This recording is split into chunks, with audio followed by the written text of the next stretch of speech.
Welcome to my channel Sun movies explain. तो आज मैं जुरासिक वर्ल्ड डोमिनियन मूवी को एक्सप्लेन करने जा रहा हूँ, लेकिन इससे पहले इस मूवी के सीरीज के बारे में आपको पता होनी चाहिए, क्योंकि जुरासिक वर्ल्ड सीरीज से पहले भी एक सीरीज आई थी जो कि है जुरासिक पार्क।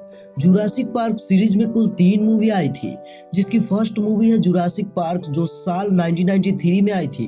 सेकेंड मूवी है the lost world Jurassic park जो साल 1997 में आई थी एंड थर्ड मूवी है जुरासिक पार्क 3 जो साल 2001 में आई थी। इसी के बाद जुरासिक वर्ल्ड सीरीज की शुरुआत हुई थी। जुरासिक वर्ल्ड सीरीज में अभी तक 3 मूवी आ चुकी है, जिसकी फर्स्ट मूवी है जुरासिक वर्ल्ड जो साल 2015 में आई थी। इस मूवी में जुरासिक पार्क से 22 साल बाद की कहानी दिखाई जाती है। सेकेंड मूवी है जुरासिक वर्ल्ड फैलन किंगडम जो साल 2018 में आई थी, और इसकी थर्ड मूवी है जुरासिक वर्ल्ड डोमिनियन जो हाल ही में 2022 में रिलीज हुई है। तो चलते हैं अब मूवी के एक्सप्लेनेशन की ओर। तो मूवी के स्टार्टिंग में अलास्का के पश्चिमी सागर में 80 मील अंदर मछुआरे के एक बोट को दिखाया जाता है, जो एक क्रेन की मदद से फिशिंग ट्रैप को समुद्र के अंदर डालते हैं, और जब बाहर निकालते हैं कि तभी एक डायनासोर समंदर से निकलकर फिशिंग ट्रैप के साथ साथ क्रेन को भी अपने जबड़े में दबा लेता है, जिसकी वजह से फिशिंग ट्रैप के साथ साथ बोट भी अंदर पानी में डूब जाता है। जिसके बाद डायनासोर से जुड़ी ऐसी ही कई सारी वारदातें सामने आती है, जिसे नाउ दिस चैनल के रिपोर्टर जेम्मा झाओ पब्लिक के सामने रख रही होती है। वह बताती है कि जुरासिक पार्क में हुए उस खौफनाक हादसे के अभी 2022 में 30 साल हो चुके हैं, लेकिन अब तक हम उन जानवरों के साथ जीने का सुरक्षित तरीका नहीं ढूंढ पाए हैं। इसला नूलार ज्वालामुखी के फटने के बाद कुछ बड़े जानवरों को कैद कर लिया गया। कुछ जानवरों को बिग रॉक नेशनल पार्क में रखा गया, और जो शहरों की ओर गए उन्हें बहुत सारी मुश्किलों का सामना करना पड़ा। साथ ही गैर कानूनी ढंग से उन जानवरों की कालाबाजारी भी होने लगी, जिसे देखते हुए सरकार ने उन जानवरों की देखभाल करने का जिम्मा बायोसिन जेनेटिक्स को दे दिया। बायोसिन जेनेटिक्स के सीईओ लुइस डॉडसन ने डायनासोर्स का बसेरा इटली के डोलोमाइट पहाड़ों में बनाया है, जहां पे वे डायनासोर्स के प्राचीन इम्यून सिस्टम्स को समझकर अनोखी दवाइयां बनाना चाहते हैं। वही मूवी में आगे हमें इस कहानी के हीरोइन क्लेयर को दिखाया जाता है, जो अपने एक दोस्त के साथ निवाडा के एक 100 रिच कैटल कंपनी में दिखाई देती है। दरअसल वहां पे डायनासोर्स के नस्ल बढ़ाने का काला धंधा होता है, इसलिए क्लेयर और उसकी दोस्त उन डायनासोर्स का वीडियो बनाती है ताकि वह उन कालाबाजारियों का पर्दाफाश कर सके जो उन मासूम जानवरों पर जुल्म ढाते हैं। क्लेयर वहां पे एक बीमार डायनासोर के बच्चे को देखती है, जिसकी हालत बहुत नाजुक होती है। क्लेयर कहती है कि हम इसे अपने साथ ले जाएंगे, लेकिन उसकी दोस्त उसे रोकती है और कहती है कि हमारा रास्ता गलत है, हम इसकी रिपोर्ट डीएफडब्ल्यू में करेंगे। क्लेयर कहती है कि डीएफडब्ल्यू तहकीकात में बहुत समय ले लेगी और तब तक शायद देर हो जाएगी, लेकिन हम इसे बचा सकते हैं। जिसके बाद वे दोनों उस डायनासोर के बच्चे को लेकर बाहर आते हैं। वहां पर क्लेयर का एक और दोस्त गाड़ी लेकर आ जाता है। दरअसल वे दोनों उसी गाड़ी में वहां आए थे। गाड़ी की आवाज सुनकर वहां रह रहे उन कालाबाजारियों को पता चल जाता है कि वहां पे कोई घुस आया है। वे लोग उन तीनों का पीछा करने लगते हैं, जिसके बाद क्लेयर और उसकी दोस्त जल्दी जल्दी में उस डायनासोर के बच्चे को गाड़ी में डालकर भागने लगते हैं, और थोड़ी ही देर में वे तीनों उनसे काफी दूर चले आते हैं, जहाँ पे क्लेयर कहती है कि हम इस डायनासोर के बच्चे को डीएफडब्ल्यू में दे देंगे और उस नस्ल बढ़ाने वाले अड्डे से बाकी बच्चों को बचाएंगे। लेकिन उसके दोस्त इन सब में नहीं पड़ना चाहते थे, इसलिए वे क्लेयर की मदद करने से साफ साफ मना कर देते हैं। मूवी में आगे हमें सियारा निवाडा की पहाड़ियों में इस कहानी के हीरो ओवेन को दिखाया जाता है, जो अपने कुछ घोड़सवार साथियों के साथ पैरासोरोलोफस नामक एक डायनासोर के झुंड को घर की ओर ले जाते दिखाई देते हैं कि तभी उनमें से एक डायनासोर गलत ट्रैक पकड़कर दूसरी ओर भागने लगता है। तब ओवेन बड़ी ही खूबसूरती से उस डायनासोर के गले में रस्सी बांधकर घर की ओर ले जाता है, लेकिन कुछ गैर कानूनी शिकारी उन्हें बड़ी ही ध्यान से देख रहे होते हैं। मूवी के अगले सीन में हम निवाडा के जंगलों में एक घर को देखते हैं, जहाँ पे मैसी नाम की एक लड़की क्लेयर और ओवेन के साथ वहाँ पिछले 4 सालों से रहती है। तब हमें पता चलता है कि क्लेयर और ओवेन पति पत्नी है, और वे दोनों मैसी के मॉम शार्लोट लॉकवुड के मरने के बाद मैसी को गोद ले लिए थे। वही उसी जंगल में एक रैपिटा डायनासोर अपने एक छोटे बच्चे के साथ रहता है, जो अक्सर उस घर के आसपास आते रहते हैं। क्लेयर और ओवेन मैसी के साथ जंगलों में इसलिए रहते हैं क्योंकि बायोसिन जेनेटिक्स वाले मैसी को ढूंढ रहे हैं, लेकिन मैसी को ऐसे जंगलों में छुपते छुपाते रहना अच्छा नहीं लगता, इसलिए वो हर रोज शहर की ओर घूमने जाती है, जिसकी वजह से क्लेयर और ओवेन को ये चिंता लगी रहती कि मैसी कहीं बायोसिन वालों के नजरों में ना आ जाए। इसलिए ओवेन रात को मैसी को समझाने की कोशिश करता है कि तुम उस शहरों की तरफ जाना बंद कर दो, लेकिन मैसी नहीं समझती और वहां से चली जाती है। वहां से कुछ दूरी पर एक शिकारी उनको काफी समय से देख रहा था। वह शिकारी किसी से बात करते हुए कह रहा होता है कि रैपिटर का बच्चा और वो लड़की जो तुम्हें चाहिए मेरे पास है। मूवी के अगले सीन में हमें पश्चिमी टेक्सास नाम की एक जगह को दिखाया जाता है, जहाँ पे दो बच्चे मुर्गियों का चारा डाल रहे होते हैं। तभी आसपास के खेतों में से बड़े बड़े टिट्टों का झुंड उनकी ओर आने लगता है, जिससे बचने के लिए दोनों बच्चे एक घर में जाकर दरवाजा बंद कर लेते हैं। लेकिन तब भी एक टिट्टा अंदर आ जाता है, तो उनमें से एक बच्चा उस टिट्टे को बाल्टी से ढक देता है।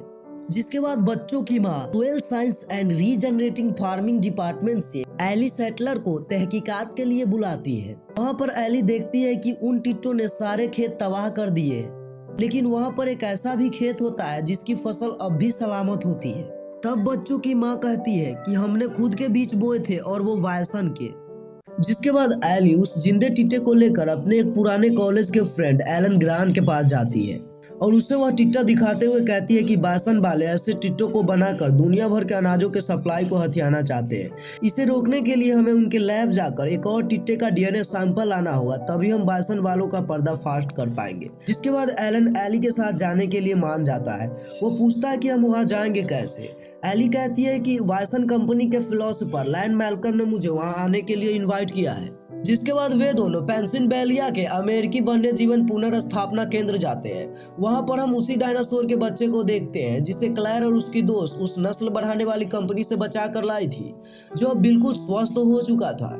क्लैर की रिपोर्ट के अनुसार उस कंपनी को बंद कर दिया जाता है। वहां से एली और एलन प्लेन से इटली के बासन कंपनी के लिए निकल जाते हैं। वही दूसरी ओर हम मैसी को देखते हैं जो आग पर ब्रेड सेक रही होती है। तभी वहां रैपिटर का बच्चा आ जाता है। मैसी उसे ब्रेड खाने के लिए देती है, जिसे देखकर रैपिटर को लगता है कि मैसी उसके बच्चे के लिए खतरा है और वह मैसी पे हमला करने ही वाली होती है कि वहां पे ओवेन आ जाता है और वह रैपिटर को शांत कर वहां से भगा देता है। जिसके बाद ओवेन मैसी को अंदर जाने को कहकर रैपिटर के पीछे जाता है।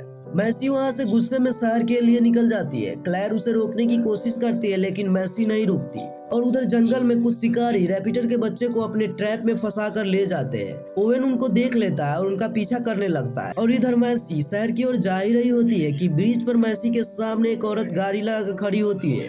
पीछे से वह शिकारी भी आ जाता है और वह मैसी को उठा लेता है। ओवेन उस शिकारी का पीछा करते करते मैसी को उठाते हुए देख लेता है। जिसके बाद ओवेन घर आकर क्लैर को सारी बातें बताता है। वे दोनों घर से निकलते हैं तो वहाँ रैपिटर डायनासोर आकर उन पे गुस्सा होता है। उसे लगता है कि मेरे बच्चे को इन्हीं लोगों ने कुछ किया है। ओवेन रैपिटर डायनासोर को किसी तरह से शांत करके उससे वादा करता है कि मैं तुम्हारे बच्चे से तुम्हें जरूर मिलवाऊंगा। जिसके बाद क्लैर ओवेन को अपने एक फ्रेंड फ्रैंकलिन के पास ले जाती है। फ्रैंकलिन सेंट्रल इंटेलिजेंस एजेंसी में काम करता है, इसलिए वो मैसी को ढूंढने में सहायता करने के लिए एक खुफिया एजेंट बैरी सैम्बेन के पास उन दोनों को जाने के लिए कहता है। वहीं दूसरी ओर एली और एलन एयरपोर्ट पर उतरते हैं। वहाँ उन्हें लेने के लिए लुइस डॉटसन के एक खास आदमी राम से कॉल आता है। वहाँ से वे तीनों बायसन जेनेटिक्स के हेडक्वार्टर के लिए हेलीकॉप्टर से निकल जाते हैं और थोड़ी देर बाद वे तीनों वहाँ पहुँच भी जाते हैं। वहाँ पर उन्हें बायसन जेनेटिक्स के सीईओ लुइस डॉटसन मिलते हैं। वे तीनों एक दूसरे को पहले से ही जानते थे। जिसके बाद राम से एली और एलन को कंपनी के फिलोसोफर लैंड मैल्कम के पास ले जाता है। वहां पर लैंड मैल्कम उस कंपनी में काम कर रहे कर्मचारियों को डायनासोर के ऊपर एक खूबसूरत स्पीच दे रहा होता है। स्पीच खत्म होने पर एली, एलन और लैंड मैल्कम वहां के एक कैंटीन में जाते हैं, जहाँ पे एली लैंड मैल्कम को उन टिट्टों के बारे में सब कुछ बताती है और यह भी बताती है कि हमें एक और टिट्टे का डीएनए सैंपल चाहिए। मैल्कम ये सब सुनने के बाद एली को चोरी छुप के वहाँ के लैब का एक्सेस की दे देता है और उधर लैब में लुइस वहाँ के एक मशहूर डॉक्टर हेनरी ब्यू से उन बड़े बड़े टिट्टों के बारे में बात कर रहा होता है। डॉक्टर हेनरी लुइस से कहता है कि वे प्राचीन डीएनए उन टिट्टों को और खूंखार बना रहे हैं। उनकी संख्या बढ़ती ही जा रही है और वे मर भी नहीं रहे हैं। अगर ऐसा ही चलता रहा तो चारों ओर भूखमरी फैलेगी, इसलिए हमें उन सारे टिट्टों को मारना होगा। लेकिन लुइस उन सब के लिए नहीं मानता। वो कहता है कि तुम जो सोच रहे हो जरूरी नहीं कि ऐसा ही हो।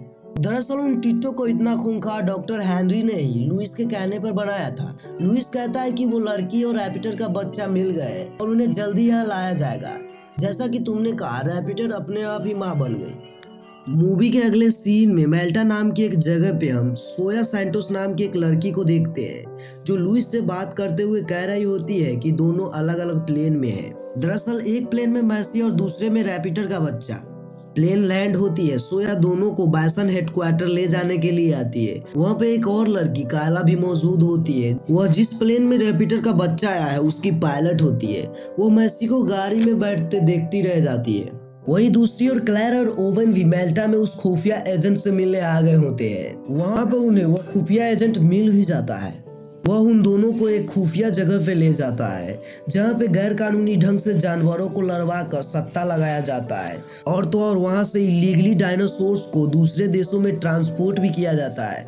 वहाँ पर क्लैर एक लड़की को मैसी का फोटो दिखाकर कहती है कि इसे बायसन वाले उठा कर ले गए हैं, इसलिए तुम प्लीज मेरी मदद करो। वो लड़की मैसी को पहचान लेती है, लेकिन वो कहती है मुझे इन लफड़ों में नहीं पड़ना है।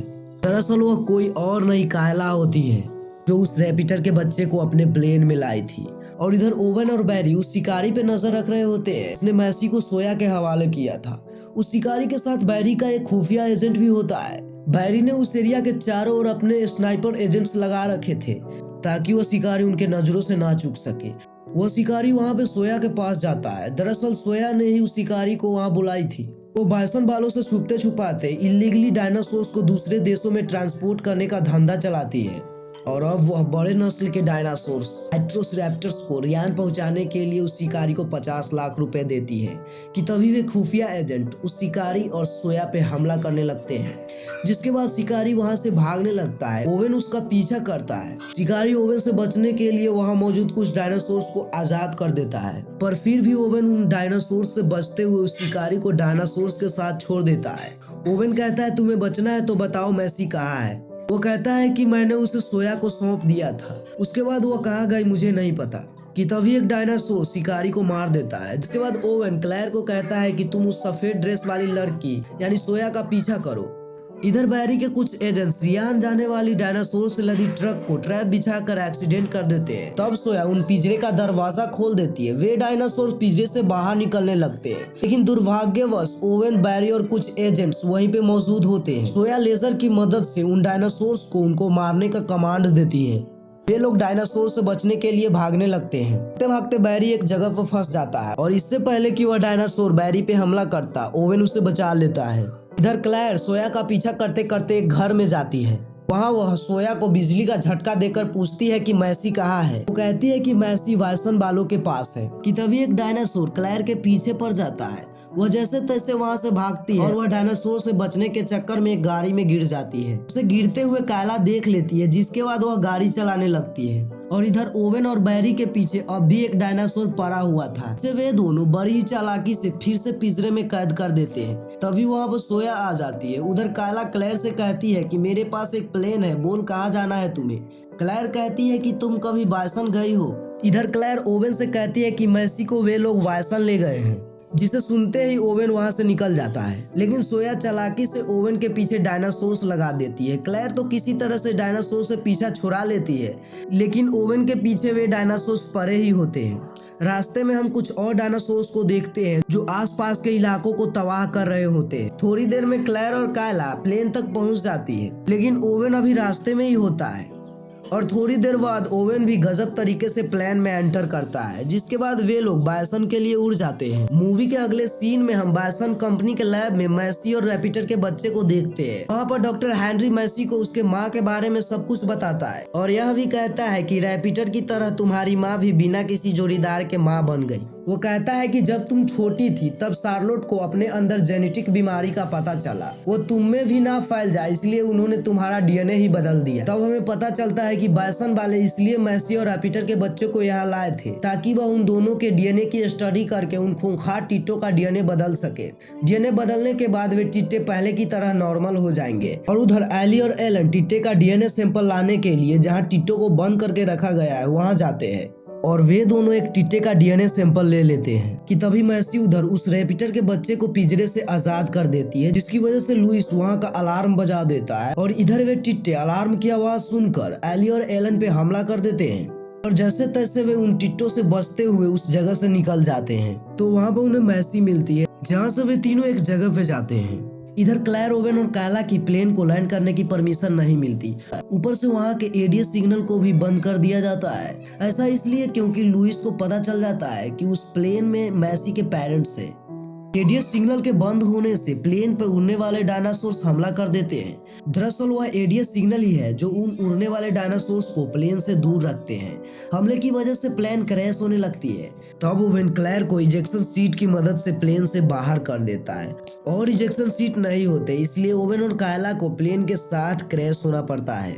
उधर उस जगह पर एली, एलन और मैसी को राम से मिलता है। उसको उन टिट्टो और सैंपल के बारे में सब कुछ पता होता है, इसलिए वह उनको पोर्ट में बैठाता है और कहता है कि ये पोर्ट सीधे एयरपोर्ट पे ही रुकेगी, जहाँ से आप यहाँ से निकल जाएंगे। और इधर हम क्लेयर को इजेक्शन सीट के साथ पेड़ से लटके हुए देखते हैं कि तभी वहाँ पर एक खूंखार डायनासोर आ जाता है। क्लेयर उसे बचने के लिए छुपते छुपाते भागने लगती है, लेकिन वह क्लेयर को देख लेता है। तब क्लेयर पानी में जाकर डुबकी लगा लेती है। इसके बाद वह डायनासोर वहां से चला जाता है। इधर कायला का प्लेन बहुत बुरी तरह से क्रैश हो चुका था, लेकिन ओवेन और कायला अब भी जिंदा होते हैं कि तभी वहां भी एक डायनासोर आ जाता है। क्रैश की वजह से पानी पर बनी बर्फ की परत पहले से ही क्रैक हो चुकी थी और डायनासोर के आने की वजह से वह परत पूरी तरह से टूटने लगती है, जिसकी वजह से ओवेन डायनासोर के साथ अंदर धंस जाता है और इससे पहले कि वह डायनासोर का खाना बनता, कायला उसे ऊपर खींच लेती है और वे दोनों किसी तरह से डायनासोर से बचते हुए वहां से निकल जाते हैं। उधर लैब में लुई सीसीटीवी कैमरे के रिकॉर्डिंग वीडियो में एली और एलन को टिट्टे का डीएनए सैंपल लेते हुए देख लेता है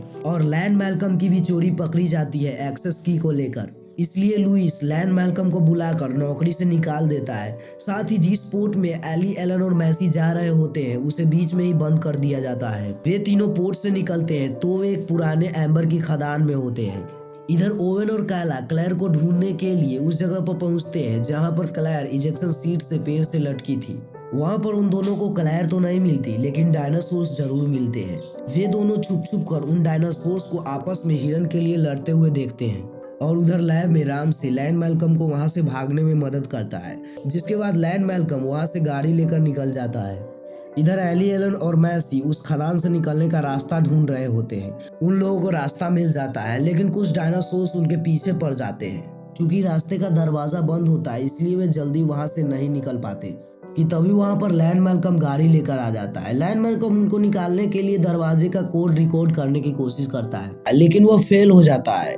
तभी राम से लैब से ही वहां का दरवाजा खोल देता है। इधर क्लेयर एक जगह पे जाती है। वह ऊपर जाने के लिए सीढ़ियों को नीचे उतारती है, लेकिन वहाँ एक डायनासोर आ जाता है और इससे पहले कि वह डायनासोर क्लेयर पे हमला करता कि तभी वहाँ ओवेन और कायला आ जाते हैं और उस डायनासोर को वहाँ से भगा देते हैं। और उधर लैब में लुइस उन सारे टिट्टों में आग लगा देता है, लेकिन वे टिट्टे किसी तरह से जलते हुए वहाँ से निकल जाते हैं। एक तरफ लैन मैल्कम सभी को गाड़ी से कहीं ले जा रहा होता है कि रास्ते में ही टिट्टों की वजह से उनके गाड़ी का एक्सीडेंट हो जाता है। वहाँ पर उनको क्लेयर, ओवेन और कायला मिल जाते हैं। मैसी से मिलकर क्लेयर, ओवेन बहुत खुश होते हैं कि तभी वहाँ पे एक खूंखार डायनासोर गिगानाइटोसोरस आ जाता है, जो इस दुनिया का सबसे बड़ा मांसाहारी जानवर है। वे सब उस डायनासोर से बचने के लिए सीढ़ी तक जाते हैं, लेकिन लैन मैल्कम वहाँ नहीं जा पाता और वह गाड़ी के अंदर घुस जाता है। कायला ऊपर चढ़ गई होती है और मैसी ऊपर चढ़ ही रही होती है कि डायनासोर सीढ़ी को अपने जबड़े में दबा लेता है, जिसकी वजह से उसके दांत में मेटल की सील फंस जाती है। इस बात का फायदा उठाते हुए सब लोग ऊपर चढ़ जाते हैं, लेकिन लैन मैल्कम अभी नीचे होता है, इसलिए वह डायनासोर के गले में एक जलते हुए टिट्टे को फेंक देता है और वह भी ऊपर चढ़ जाता है, लेकिन ऊपर भी वह उन पे हमला करने लगता है। तब कायला, ओवेन और क्लेयर उसे बिजली का झटका देकर वहाँ से भगा देते हैं। उन जलते हुए टिट्टों की वजह से सारे जंगलों में आग लग जाती है, जिसके बाद उन सारे जानवरों को सिग्नल देकर एक सेफ जगह पर लाया जाता है। इधर कायला उन सब से कहती है कि एक हेलीकॉप्टर है, अगर किसी तरह से एडीएस सिग्नल फिर से शुरू हो गई तो हम सब यहाँ से निकल सकते हैं। उनको पता नहीं होता कि एडीएस सिग्नल को कैसे चालू करे कि तभी वहाँ पर राम से आ जाता है और वो कहता है कि हमें बहुत ज्यादा पावर की जरूरत होगी, इसलिए क्लेयर और एली मेन सिस्टम को बंद करने के लिए जाती है। दूसरी ओर ओवेन, मैसी और एलन उस रेपिटर के बच्चे को ढूंढने जाते हैं, क्योंकि ओवेन उसकी माँ से वादा किया था कि वह उसे लेकर आएगा। उधर लैब में लुइस पोर्ट में बैठकर वहाँ से निकल जाता है। एक और ओवेन, मैसी और एलन को रेपिटर का बच्चा मिल जाता है, जिसे वे लोग तीनों तरफ से घेर कर बंदूक की मदद से बेहोशी का इंजेक्शन लगा देते हैं और इधर क्लेयर और एली मेन सिस्टम को बंद कर देते हैं, जिसकी वजह से एडीएस सिग्नल फिर से चालू हो जाता है। उधर पावर बंद होने से जिसमें लुइस होता है वह पोर्ट बंद पड़ जाता है, जिसके बाद वह पोर्ट से निकलता है कि तभी डायनासोर को देखकर फिर से पोर्ट के अंदर चला जाता है, लेकिन उसमें भी कई सारे डायनासोर घुस जाते हैं और लुइस की सांसें रोक देते हैं। एक और कायला हेलीकॉप्टर की तरफ जाती है। और इधर एक बार फिर सभी लोग साथ में होते हैं। तभी वहाँ पर डॉक्टर हेनरी आ जाता है। वो कहता है कि मैंने जो गलती की है उसे मैं मैसी के डीएनए की स्टडी करके सुधार सकता हूँ। एक टिट्टे से पूरे झुंड को नॉर्मल कर दूंगा। कि तभी कायला हेलीकॉप्टर को नीचे लाती है, जिसके बाद वे लोग हेलीकॉप्टर की ओर जाने लगते हैं। कि तभी उनके आगे और पीछे से एक एक डायनासोर आ जाते हैं। तब एलन कहता है कि उनको हमसे कोई मतलब नहीं है, इसलिए वे लोग फिर से हेलीकॉप्टर की तरफ उन डायनासोर से बचते हुए भागने लगते हैं। किसी तरह से एली, एलन, हेनरी और लैंड मैल्कम हेलीकॉप्टर तक पहुंच जाते हैं, लेकिन बाकी लोग अभी भी उधर ही होते हैं। गीगानाइटोसोरस दूसरे डायनासोर को मार देता है। कि तभी वहाँ पे एक और डायनासोर आ जाता है, जिसके बाद सब लोग हेलीकॉप्टर में बैठकर घर के लिए उड़ जाते हैं। इधर दोनों डायनासोर आपस में लड़ ही रहे होते हैं। कि तभी वो डायनासोर जो मर गया था वो फिर से उड़ जाता है और दोनों मिलकर गीगानाइटोसोरस को मार डालते हैं। इधर रामसे और लैंड मैल्कम बायसन जेनेटिक्स के खिलाफ गवाही देते हैं। एली और एलन रिलेशनशिप में आ जाते हैं। डॉक्टर हेनरी पैथोजन की मदद से उन टिट्टों के डीएनए को बदलकर पहले की तरह नॉर्मल कर देते हैं। कायला एक प्लेन खरीद लेती है और उधर ओवेन अपने वादे को पूरा करते हुए रैपिटर को अपने बच्चे से मिला देता है। और अंत में शार्लोट लॉकवुड वीडियो में लोगों के लिए एक संदेश देती है, हम जीती जागती चीजों से बने एक नाजुक सिस्टम का हिस्सा है। अगर हमें चैन से जीना है तो एक दूसरे पर भरोसा करना होगा, एक दूसरे का सहारा बनना होगा, साथी बनके। और इसी संदेश के साथ ये मूवी, ये एक्सप्लेनेशन समाप्त हो जाती है।